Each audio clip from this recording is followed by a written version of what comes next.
అండి అందరికీ good morning. లేచిండ్రా, చాయ్ తాగిండ్రా? నేనైతే చాయ్ తాగి ఇదిగో ఈ కరివేపాకు తీసి దీంట్లో వేసేస్తున్నాను అనమాట కవర్లో.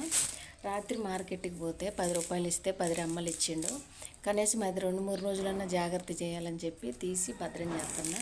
ఫ్రిడ్జ్లో అయితే ఉంటుందిలే, కానీ నాకు ఫ్రిడ్జ్ లేదు కాబట్టి కవర్లో స్టోర్ చేసి పెడుతున్నా.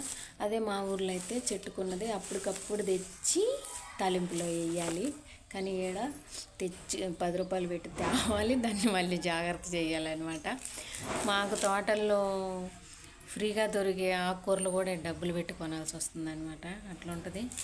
ఎంతో ఆరోగ్యానికి మంచి అయిన ఆకుకూరలు అక్కడ అస్సలు పట్టించుకోము, కానీ ఈడ మాత్రం డబ్బులు పెట్టి కొని జాగ్రత్తగా తినాలి. అది ఎన్ని మందులు వేసి పండించారో కూడా తెలియదు. మళ్ళీ అట్టుంటుంది. ఏదైనా దాని విలువ తెలియాలంటే దగ్గర ఉంటే తెలియదు, దూరం అయితేనే తెలుస్తుంది.